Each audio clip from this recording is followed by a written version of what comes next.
दोस्तों, एक 25-26 साल की बहुत ही खूबसूरत महिला पटना जंक्शन रेलवे स्टेशन पर बैठकर मुंबई जाने वाली ट्रेन का इंतजार कर रही थी।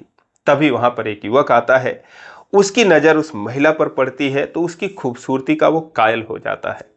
वो सोचता है कि आज का सफर मैं इसी के साथ ही करूंगा, क्योंकि दोस्तों उस युवक के पास कंफर्म टिकट भी नहीं थी तो वो कहीं भी बैठ सकता था। अब दोस्तों, जब ट्रेन आती है तो महिला डिब्बे में घुसती है, उसके पीछे पीछे ये भी चला जाता है और उसके सामने वाली सीट पर ही जाकर वो बैठ जाता है। उससे जान पहचान बढ़ाने की कोशिश करता है। जब उसे लग रहा था कि उसकी बात बन गई है, तभी दोस्तों वहां पर 5 और लोग आ जाते हैं जिनके नाम पर वो सीट थी। वो उस युवक को वहां से भगा देते हैं। अब वो अपना अरमान दिल में लिए हुए वहां से चला जाता है। लेकिन दोस्तों, अब जाकर कहानी शुरू होती है। क्या कुछ होता है, एक और शानदार कहानी, आइए जानते हैं पूरी कहानी इस वीडियो में। लेकिन वीडियो में आगे बढ़ने से पहले बस वही रिक्वेस्ट, वीडियो को लाइक कर दीजिए, चैनल को भी सब्सक्राइब कर लीजिए ताकि मेरा हौसला बढ़ता रहे। दोस्तों, एक कहानी है, शुरू होती है बिहार के पटना जंक्शन रेलवे स्टेशन पर। बात है 1 दिसंबर 2023 की, जब एक युवक जिसका नाम अर्जुन कुमार होता है, उसकी उम्र करीब 24 साल की होती है, वो मुंबई जाने वाली जनता एक्सप्रेस ट्रेन का वहां पर इंतजार कर रहा था। उसके पास कंफर्म टिकट नहीं थी, तो इसीलिए वो प्लेटफॉर्म पर इधर उधर घूम रहा था कि शायद कोई जान पहचान का मिल जाए जिसके पास कंफर्म टिकट हो और जिसके साथ वो बैठकर मुंबई जा सके। लेकिन दोस्तों, ऐसा तो कोई मिलता नहीं है। फिलहाल उसकी नज़र एक महिला पर पड़ती है जो कि 25-26 साल की, एक बहुत ही खूबसूरत, जिसके नए नक्श काफ़ी अच्छे, गोरी चिट्टी वो महिला थी। उसका नाम किरण कुमारी होता है। वो भी मुंबई जाने वाली उसी ट्रेन का इंतजार कर रही थी, बैठी थी। वो उसको देखता है तो देखता ही रह जाता है। कोई भी उधर से निकलता था तो एक नज़र उस पर जरूर फेरता था। फिलहाल वो अपना बैग लेकर उसी के बगल में बैठ जाता है कि आज मैं इसी के साथ ही चलूंगा, और अच्छा हुआ कि कोई मुझे मिला नहीं जान पहचान वाला। अब दोस्तों, वो जो किरण थी वो अकेली ही थी। थोड़ी देर में, करीब रात के 12 बजे, जो ट्रेन थी वो आ जाती है और किरण उठती है, एक डिब्बे में घुस जाती है। उसके पीछे पीछे जो अर्जुन था वो भी चला जाता है। आगे आगे वो चलती गई, पीछे पीछे ये भी उसी पर नजर रखकर चलता गया। और दोस्तों, बीच डिब्बे में जाकर स्लीपर कोच में वो एक सीट पर बैठ जाती है। ये भी जाता है, उसके सामने वाली सीट पर बैठ जाता है। वो उसे देखकर मुस्कुराता है, ये इसे देखकर मुस्कुराती है। उससे पूछती है कि आपकी सीट वही है? वो कहता है कि हाँ, मैं तो इसी पर बैठकर जाऊंगा। उसके बाद बैग वैग अपना अंदर रख देता है। अब 10-15 मिनट बीत जाते हैं। अर्जुन उससे पूछता है कि मुंबई में कहाँ जा रही हैं आप, अकेले हैं? वो कहती है कि हाँ, वहाँ पर मेरे पति हैं। आप कहाँ जा रहे हैं? वो कहता है मैं बांद्रा में रहता हूँ। आपके पति कहाँ रहते हैं? अर्जुन उससे पूछता है। वो कहती है वो भी वहीं पर रहते हैं। इतने देर में बातचीत हुई, फिर वो कहती है अरे यार, मैं तो चार्जर भूल गई। वो अपना चार्जर दे दिया कि चलो मोबाइल चार्ज कर लो। अब उसे पूरा पक्का यकीन हो गया कि इतनी तो जान पहचान हो गई है कि इसके सीट पर ही मैं बैठकर चला जाऊंगा। लेकिन दोस्तों, वो जिधर बैठा था उधर 4-5 लोग आ जाते हैं। 5 लोग थे। वो कहते हैं हाँ भाई, आपकी सीट कौन सी है? कहता है यार, मेरा वेटिंग है। कहते हैं फिर उठ जाओ। कहता है यार, थोड़ी जगह में बैठने दो। अब वो उसके सामने शर्मिंदगी भी महसूस कर रहा था, किरण के सामने, क्योंकि जब उसने पूछा कि तुम्हारी वो सीट है, तो उसने बोला कि हाँ, मेरी सीट है, मैं यहीं पर बैठ कर जाऊँगा। लेकिन अब वो इतना शर्मिंदा हुआ कि वो लोग उसे उठा दिए और वो वहाँ से उठकर जाने लगा। अपना बैग निकाल लेता है। किरण जो है उसका चार्जर देने लगती है। कहता है कि नहीं, रहने दो, अपना मोबाइल चार्ज कर लो, थोड़ी देर में आकर ले जाऊंगा, ज़्यादा दूर नहीं जाऊंगा, यहीं कहीं बैठ जाऊंगा। कहती है नहीं, आप अपना चार्जर ले ही जाओ। अब दोस्तों, वो उसको उसका चार्जर दे देती है। तो सोच रहा था किसी बहाने और एक बार आऊँगा, इसकी झलक मिल जाएगी। लेकिन फिलहाल वो वहाँ से चला जाता है। चला गया बाथरूम के बगल में जो दरवाजे का साइड था, वहाँ पर पन्नी बिछाता है, जो कि इसी इमरजेंसी के लिए उसने अपने बैग में पन्नी, चद्दर और एक पतला सा कंबल रख रखा था। बिछाकर वहीं पर बैठ जाता है और उसके बाद धीरे धीरे ट्रेन भर जाती है और उसके बाद वो ट्रेन चल देती है। जब ट्रेन चल देती है, 1-1.5 घंटे चलती है। उसके बाद अगले स्टेशन पर कहीं रुकती है। उसमें 10-20 लोग और चढ़ते हैं और उसके बाद फिर 5 मिनट बाद ट्रेन चल देती है। फिर जब आधा घंटा हुआ, रात के करीब 2-2:30 बज रहे थे, तभी जो किरण थी वो दोस्तों बाथरूम के तरफ आती है। जैसे उसको ये देखता है तो उसकी आंखें एक बार फिर चमक जाती हैं। सोचता है चलो अच्छा हुआ यहीं पर बैठा हूँ, आते जाते इसको देख लूँगा। लेकिन वो हैरान हो जाता है क्योंकि वो अपना सामान भी लेकर आई थी, जो उसके पास बैग था। वहीं पर आकर खड़ी हो जाती, उसको देखती, वो कहता क्या हुआ और आप अपना सामान क्यों लेकर आ गई?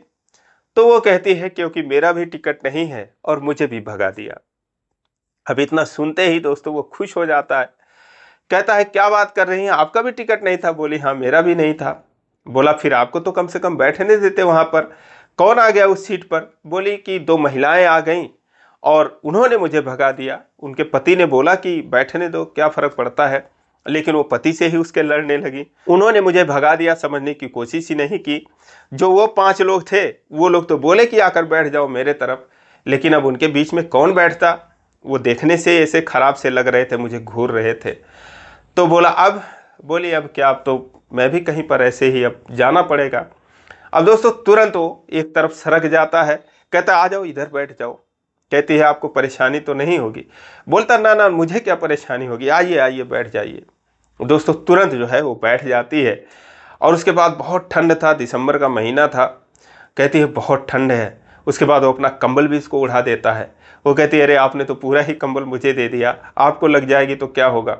उसके बाद वो उसको उतना कंबल उड़ा देती है। अब दोस्तों आप समझ ही सकते हैं कि उसके दिल का क्या हाल रहा होगा, जिसकी एक झलक पाने के लिए बेताब था, जिससे कुछ दूरी पर बैठकर अपने आप को खुशनसीब समझ रहा था। अब वो उसके पास बैठी थी, एक ही कंबल में थी, दोनों बैठे थे। और उसके बाद अब दोनों बातचीत करते हुए, कहता खाना वाना आपने खाया? तो बोली कि हाँ खावा लिया। थोड़ी देर में दोस्तों फिर 1 घंटे जब ट्रेन चली, तो जो वो दोनों पांचों थे उनमें से 2 लोग बाथरूम के तरफ आते हैं। शायद ये देखने के लिए आए होंगे कि कहाँ वो गई, जरा देखूं। फिर जब आकर वो देखते हैं और इस तरीके से ये दोनों बैठे थे, तो उनको जलन मच जाती है, क्या कुछ होता है। तो उसको वो घूर कर देखने लगते हैं दोनों के दोनों। किरण अर्जुन से कहती है कि देखो जैसे इन लोगों ने कभी लड़की देखी नहीं, औरत देखी नहीं, इस तरीके से घूर रहे मुझे। अर्जुन कहता है हाँ भाई क्या परेशानी है, तुमने कभी इंसान नहीं देखा क्या, क्यों ऐसे देख रहे हो तुम दोनों? अब वो दोस्तों कहते हैं कि तू यहाँ पर गलत काम कर रहा है, ये कौन है तेरी, इस तरीके से दोनों तुम क्यों बैठे हो, क्या कर रहे हो यहाँ पर? वो बोलता है तुझसे क्या मतलब है, हम कौन है कौन नहीं है। अब वो जो किरण थी वो कहती है कि तुझसे क्या मतलब, तू कौन होता है बोलने वाला? वो कहते हैं कि अगर ऐसे ही बैठना था तो मेरे पास चलो, मेरे पास तो सीट भी है, वहां पर हम आराम से तुमको लेकर जाएंगे। जब ये बात अर्जुन सुनता है तो खड़ा हो जाता है, उसका कॉलर पकड़ लेता है, मारपीट पर उतारू हो जाता है। तब तक 2-4 लोग और आ जाते हैं वहां पर। कहते हैं हाँ भाई क्या बात हुई? वो कहता है ये लोग ऐसे ऐसे छेड़ रहे हैं, इस तरीके से बोल रहे हैं। वो दोनों कहते हैं पहले इनसे पूछो कि ये कौन है, ट्रेन में अश्लीलता फैला रहे हैं, गलत काम कर रहे हैं, इनसे पूछो ये कौन है, और इस तरीके से बैठे हुए हैं। तो अब ये लोग इनसे पूछते हैं, तब तक पुलिस आ जाता है वहां पर, जो कि सुरक्षा कर्मी था। वो सारे मामले को समझता है। तो किरण कहती है कि लोग मुझे छेड़ रहे हैं, हमारे पास सीट नहीं, हम दोनों यहाँ पर बैठे हैं, और ये दोनों ऐसे गलत गलत कमेंट कर रहे थे। फिलहाल पुलिस जो था उनको मार के वहां से भगाता है, कहता है कि आइंदा अब इस बाथरूम की तरफ मत आना और चले जाओ, अब दूसरे साइड जाना, तुम लोग जाना होगा तो। उसके बाद ये मामला शांत होता है। किरण तो सो गई, उसके कंधे पर सर रख के, कभी उसके गोदी में सर रख के। लेकिन दोस्तों अर्जुन को रात भर नींद नहीं आई, उसे बस निहारता रहा, देखता रहा। फिलहाल दोस्तों सुबह हुई तो 10 बजे एक टीटी आता है पहली बार चेक करने के लिए। आकर जो है अर्जुन से टिकट मांगता है, अर्जुन अपना टिकट दे देता है। किरण से मांगता है, किरण कहती है मेरे पास टिकट नहीं है। तो वो कहता है कि भाई ये क्या बात हुई, तुम अपना टिकट लिए, अपने पत्नी का टिकट ही नहीं लिए। तो किरण कहती है अरे सर क्या बात कर रहे हैं, मैं इनकी पत्नी नहीं हूं, मैं अलग हूं, ये अलग हैं। वो कहता है अरे यार माफ करना, मैं सोच रहा था तुम दोनों जो है साथ में हो तो पति पत्नी हो, लेकिन तुम्हें टिकट बनवाना पड़ेगा, तुम टिकट बनवा लो, तुम्हें एक सीट भी मैं दे देता हूं। अब दोस्तों किरण जो है वो टीटी को पैसे दे देती है, 4-5 हजार रुपये वो ले रखी थी। फिलहाल वो टिकट बना के एक सीट उसके नाम कर देता है कि फला सीट पर जाओ, बैठ जाओ। अब ये सुनते ही एक बार फिर जो अर्जुन था उदास हो जाता है। फिलहाल वो अपना सामान वगैरह समेटती है, सॉल वगैरह बैग में रखती है, और टीटी कहता है कि फला सीट है, जाकर उस पर बैठ जाओ। फिर अर्जुन कहता है कि मैं क्या तुम्हारा एक फ़ोटो खींच लूँ। वो कहती है कि क्यों, फ़ोटो क्यों खींचेंगे। वो कहता है कि इसलिए कि तुम जा रही हो, पता नहीं फिर मुलाकात होगी कि नहीं होगी। वो हंसती है, कहती है कि अभी हमारा तुम्हारा सफ़र ख़त्म कहाँ हुआ, अभी कहाँ साथ छूटा है, और चलो तुम भी वहीं पर बैठो। दोस्तों अभी झट से तैयार हो जाता है, जाता है वहाँ पर। अपर सीट थी, ऊपर की सीट थी। दोनों रात भर एक तो नींद नहीं आई थी, ऊपर चढ़ जाते हैं। वहाँ पर ये किसी को भी जाहिर नहीं होने देते कि ये दोनों अलग अलग है। सब लोग समझते हैं कि ये पति पत्नी है। फिलहाल ऊपर सीट पर गए, दोनों जाते ही कंफर्ट महसूस किए और लेट गए, दोनों सो गए। फिर शाम हुई, फिर उठे, चाय पानी पिए, फिर खाना पानी खाए। अर्जुन उससे पूछता है कि तुम्हारे पति का फोन और नहीं आया, अगर आएगा तो तुम क्या बोलोगी, किसके साथ हो, कैसे जा रही हो। वो बोली बोल दूंगी, सीट पर बैठी हूँ, अकेली हूँ। बोलता है अगर वीडियो कॉल लगा देंगे फिर क्या कहोगी। तो वो मुस्कुराती है, कहती है कि तुम टेंशन मत लो, कोई फ़ोन वगैरह नहीं आने वाला, आराम से बैठो, क्यों इतना सोच रहे हो। उसके बाद दोस्तों अब फिर वो रात बीतती है, आराम से दोनों सोए। सुबह जो है करीब 12:30 बजे दोपहर को ट्रेन जो है वो लोकमान्य तिलक मुंबई जाकर पहुंचती है। उसके बाद ये उतरता है, कहता है तुम्हारे पति तुमको लेने के लिए आएंगे क्या। फिर वो कहती है कि कोई नहीं आने वाला। फिर वो सारी सच्चाई बताती है कि दरअसल वो मुंबई आई क्यों थी, उसका पति कौन था। दरअसल बात है कि जब 2 साल पहले उसने जो है एक प्रदीप नाम के युवक से शादी करी, लड़के से शादी हुई उसकी। तो फिर शादी के बाद पता चला कि उसने तो मुंबई में ही ऑलरेडी किसी से पहले ही शादी कर रखी है। उसके बाद फिर वो मुंबई गया तो फिर आया नहीं, उससे ये बात छुपाई गई। घर वालों ने उस पर दबाव डालना शुरू किया कि जब तुम्हारा पति नहीं है तो तुम यहाँ पर किस लिए हो, तुम भी जाओ यहाँ से। वो कहती है कि क्यों मैं जाऊँ, मैं शादी करके आई हूँ। कहते हैं कि भले से पहले उसको ढूंढ कर लाओ, वो रहेगा तभी तुम्हें रहने देंगे। उसको भगा देते हैं। मायके जाती है तो मायके में भी वो कितना दिन रहती, फिलहाल और कोई उसका सहारा देने वाला था नहीं, कोई आगे पीछे था नहीं। इसीलिए वो जो है खुद से अपने पति को ढूंढने जा रही थी कि उसको लेकर आऊंगी, उसके बाद ससुराल में लोग मुझे रहने देंगे, और इसीलिए वो जा रही थी। उसकी कहानी ये सुनता है अर्जुन। कहता है कि कैसा वो आदमी होगा कि तुम्हारी जैसी चांद जैसी बीवी को छोड़कर, सुंदर पत्नी को छोड़कर किसी और से शादी कर लिया है। वो बोली कि शादी तो पहले से ही कर चुका था, और मुझसे तो ऐसे ही बाद में ही शादी करी उसने, जहाँ तक लोगों ने बताया है। तो फिर वो कहता है अजीब बात है, अब तुम जा रही हो तो वो आएगा कि नहीं आएगा, तुम्हें क्या भरोसा है। तो कहती है चलकर पहले मैं देखूँ तो उसकी हिम्मत कैसे हुई, अगर उसने पहले शादी कर रखी तो मुझसे करने की। अब मैं जा रही हूँ, अभी जाकर उसको देखती हूँ।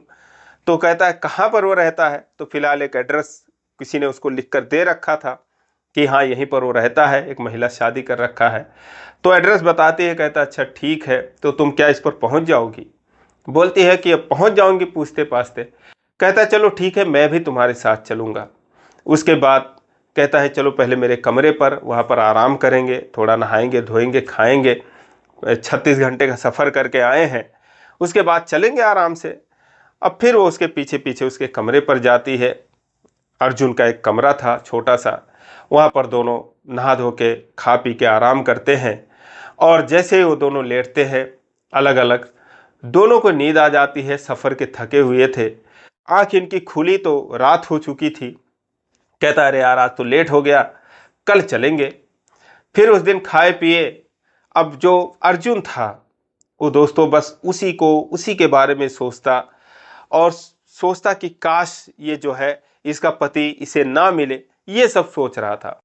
वो बोलता है कि अगर उसने दूसरी शादी कर ली है तो फिर अगर वो नहीं तुम्हें अपनाएगा तो तुम भी दूसरी शादी कर लेना, क्या फ़र्क पड़ता है। वो कहती है कौन मुझसे शादी करेगा, और मेरे पास है ही क्या, जो भी मेरे पास सोना चांदी थोड़ा बहुत था वो लेकर चला आया, ना ससुराल वाले रहने दे रहे हैं, ना मायके में रह सकती हूँ, कौन ऐसे शादी कर सकता है। आज के ज़माने में इतना कौन सोचने वाला है, जो भी है बस फ़ायदा उठाने की सोचते हैं।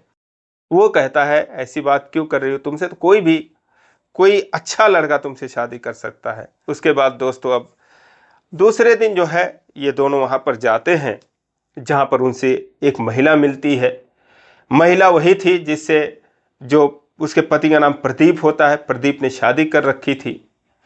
उससे पूछते हैं कि यहाँ पर प्रदीप नाम का कोई युवक रहता है क्या। वो कहती है कि हाँ, मेरा पति है, बताओ क्या बात है। जैसे वो सुनती है इसके तो होश उड़ जाते हैं। कहती है कि वो तुम्हारा पति कैसे हो गया, शादी उसने मुझसे करी है और गांव में उससे मेरी शादी हुई है। वो उसको बुरा भला कहने लगती है। कहती है कि मैंने 7 साल हो गया मेरे शादी की हुई है, 2 बच्चे हैं मेरे उससे, तुम कौन हो, कैसे कह रही हो। उसके बाद वो प्रदीप को बुलाती है, कहीं पर दिहाड़ी मजदूरी का वो काम कर रहा था। वो आता है, आकर जैसे किरण को देखता है तो उसके होश उड़ जाते हैं। वो कहती है कि, जो उसकी पत्नी थी महाराष्ट्रियन, कहती है कि ये कौन है। कहता है मुझे क्या पता ये कौन है, कौन हो तुम। अब दोस्तों इतना सुनते हैं उसके ऊपर टूट पड़ती है। कहती है कि मैं कौन हूँ, मुझसे पूछ रहे हो कौन हूँ मैं तुम्हारी पत्नी हूँ, और इस तरीके से तुम यहाँ पर आकर उल्टा सीधा कहती है, तुमने जब ऐसा करना था तो मेरे साथ क्यों शादी करी। प्रदीप खास एकदम साफ इनकार हो जाता है। कहता है कि भाई ये गलत इल्जाम लगा रही, पता नहीं कौन है। अब उसके बाद जो उसकी महाराष्ट्रियन बीवी थी, हालांकि वो सब जानती थी उसने गलत कर रखा था, फिलहाल वो आती है, किरण को मारने के लिए दौड़ती है, प्रदीप भी उसको मारने के लिए दौड़ता है और कई लोग जुट जाते हैं, तमाशा होता है। फिर अर्जुन जो है किसी तरीके से बीच बचाव करता है, किरण को लेकर वहां से निकल लेता है, अपने कमरे पर आ जाता है। अब किरण जो है रोती बिलखती परेशान जैसे ही कमरे पर आती है, अपना मांग वगैरह धो देती है। कहती है कि ये समझो मर गया वो मेरे लिए। लेकिन फिर भी दोस्तों अब परेशान रहती है। अब उसकी परेशानी देखकर जो प्रदीप था उसे समझाता है। फिलहाल फिर उस दिन बीत गई, दोनों खाए पिए, सुबह हो गई। दूसरे दिन फिर किचन में जो है वो खाना बना रही थी। सुबह के 10-11 बज रहे थे। जो अर्जुन था उसे भी काम पर जाना था। वो जो है किरण से कहता है कि तुम इतनी उदास हो, अच्छा नहीं लग रहा है, तुम्हारी मांग सुनी है और तुम सिंदूर वगैरह लगा लो। वो कहती है किसके लिए लगा लूँ, वो तो मेरे लिए मर गया, क्या करूँगी लगा के, ऐसे सिंदूर लगाने से क्या फ़ायदा। वो कहता है नहीं लगा लो, किसी और के लिए लगा लो। वो कहती है किसके लिए। कहता है मेरे लिए लगा लो। वो दोस्तों डिब्बी हाथ में रख रखा था, बहुत कुछ सोच रखा था क्या करना है उसको, उसके लिए ही वो सोचता था। जब से वो आई थी उसने पक्का मन बना लिया था, हमेशा मनाता था हे भगवान इसका पति से ना मिले और ये मेरी हो जाए। कहता है कि मैं लगा दूं क्या तुम्हें। अब दोस्तों इतना सुनते ही उसकी आंखें भर जाती और रोने लगती है। कहती है क्या बात कर रहे हो, क्या मैं इस लायक हूँ।